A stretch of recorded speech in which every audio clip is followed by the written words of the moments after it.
Hi, my name is Aparna, and I'm presenting an overview of our fact paper titled The Road to Explainability is Paved with Bias, Measuring the Fairness of Explanations. This is work done at MIT jointly with the University of Toronto and the Vector Institute. Machine learning models are used in a variety of safety critical settings, such as finance, healthcare, and hiring. However, many of these models are complex black boxes. End users want to understand how they work in order to trust them and make accurate real-world decisions. Post-hoc explanations have been proposed to help users understand and trust model predictions. Post-hoc refers to training human interpretable model explanations after the complex black box models have been trained.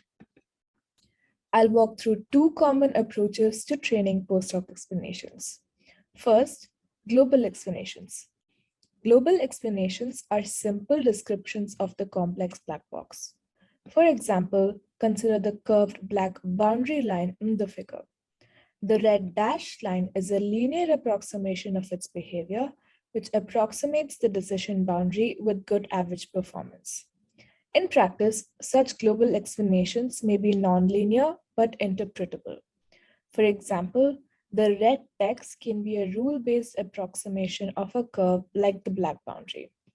In our work, we benchmarked two popular global explanation models, sparse decision trees and generalized additive models. These methods are heavily used in explanation literature. Next, local explanations. The intuition behind local explanations is that you might have a very nonlinear black box model boundary, but around a specific instance you're interested in, the star in the figure here, a line can be a good local fit. To train local approximations or local post-hoc explanation models, model designers generate perturbations or sample in the neighborhood of the instance and fit a line on these points. Then, we can visualize important features like the plot shown here. We study local interpretable model agnostic explanations or line and sharply additive explanations or SHAP in our work. These are also very heavily used in the explainable AI field. Past work has proposed important desiderata for post-hoc explanations like these. First, high fidelity. This means the approximation quality of an explanation model should be good. Generally, the congruity or approximation quality of predictions from the explanation and black box model is computed for each instance in a test set, as shown in the formula on this slide, where L is a performance metric such as accuracy or AUROC. Then, it is averaged across all data points. This is called average or overall fidelity of the explanation model. Consider the example on this slide. For the 3 data points, the black box model B makes class predictions of 1, 0, 1. If an explanation model E makes the same predictions for these instances, it is said to have 100% fidelity. If a mistake is made in 1 out of the 3 predictions, accuracy-based fidelity gap is then 67%. Second, explanation models should be simple and easy to interpret for humans. Third, explanation models must remain stable and accurate in the presence of input data drifts and shifts. We, in our paper, propose a fourth important principle, fairness. Explanation quality or fidelity should be similar for subgroups of data. For example, ideally, we want something that looks like the figure shown here, with all subgroups having similar fidelity. To measure fidelity, we propose 2 metrics, which I'll walk through next. The intuition behind this is illustrated in this figure. If we revisit a figure I've shown before, we see that the explanation model is a better approximation for the triangle group in comparison to the other group denoted by squares. So, to measure gaps or disparities in fidelity between the constituent groups of a dataset, we propose 2 measures. First, we measure the difference between the fidelity averaged over all data points and the worst case fidelity. Consider the example shown on this slide. The fidelity gap is the maximum of 2 values, the difference between the average fidelity and that of males and females. Second, we measure the mean absolute variation in fidelity across subgroups.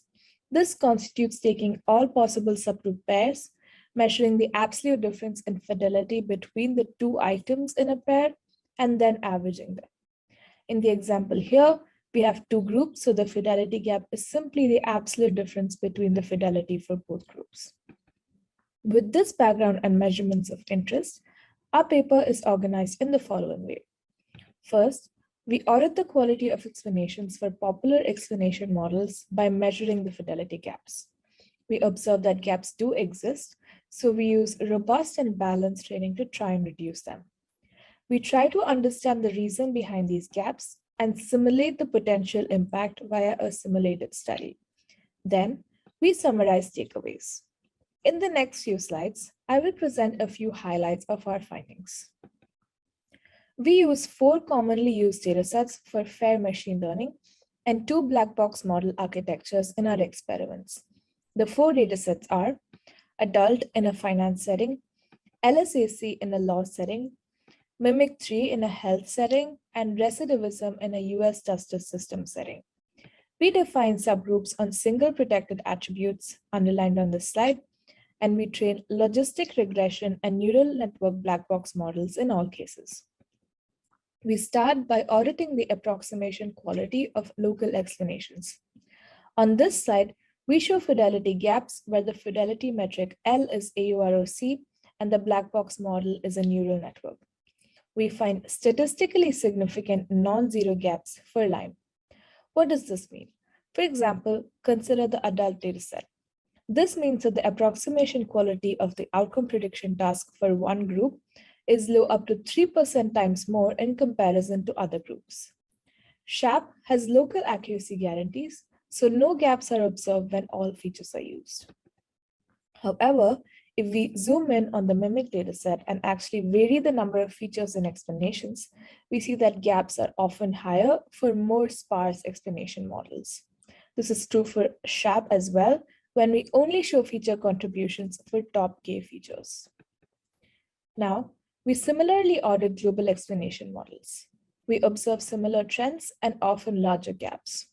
For example, consider the LSAC dataset here.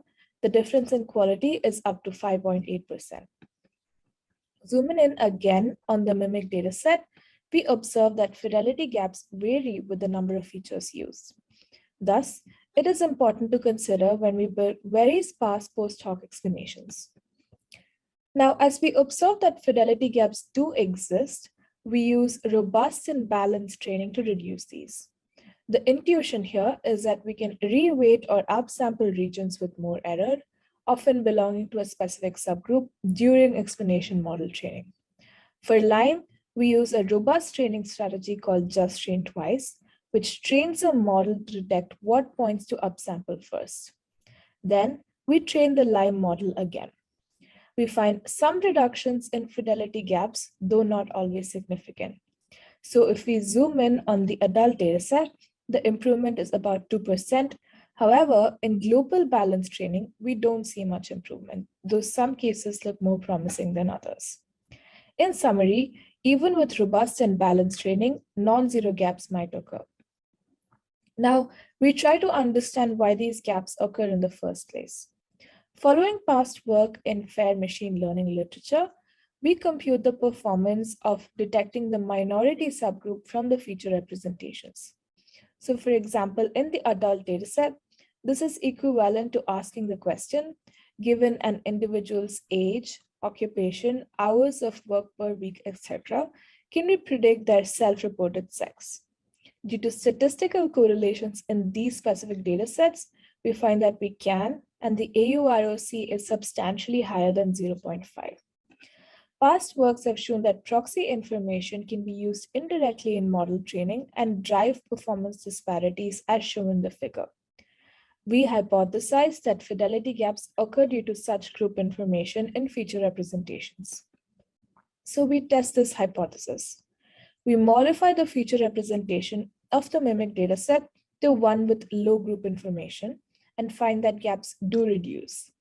However, in some metrics, gaps persist, especially when there is a large label imbalance in the black box model predictions. We hypothesized that representations from which group labels cannot be inferred at all, yet retain good outcome prediction performance as shown in the figure, would fare better. With this, we summarize key takeaways. First, we suggest the core metric for measuring fidelity be chosen carefully and all subgroup gaps be measured. Second, we saw that fidelity gaps varied with the type of explanation model. Third, the representation used to train black box and explanation models matter. In our paper, we also show that fidelity gaps are directly linked to the notion of fairness preservation proposed in recent literature. Interestingly, in concurrent work, researchers looking at disparities in explanation quality through a different lens also found group level differences. For future work, we highlight a few important directions. We call for algorithmic modifications to explanation models, perhaps borrowing methodology from fair machine learning literature. Another core assumption in our study has been that low fidelity gaps are desired in practice. This might depend on the application at hand, and in some cases with a specific target subgroup, high overall fidelity might be more important. We encourage thought experiments about this aspect. Lastly, explanations are very human-centered and real-world impact is largely dependent on interpretations made by end users. Hence, we call for human studies of decision-making in the presence of explanations and interdisciplinary research to convey details of non-zero gaps to end users. Thanks for listening. For more information, you can find our paper online by scanning the QR code on the slide or by coming to a poster session. Thank you.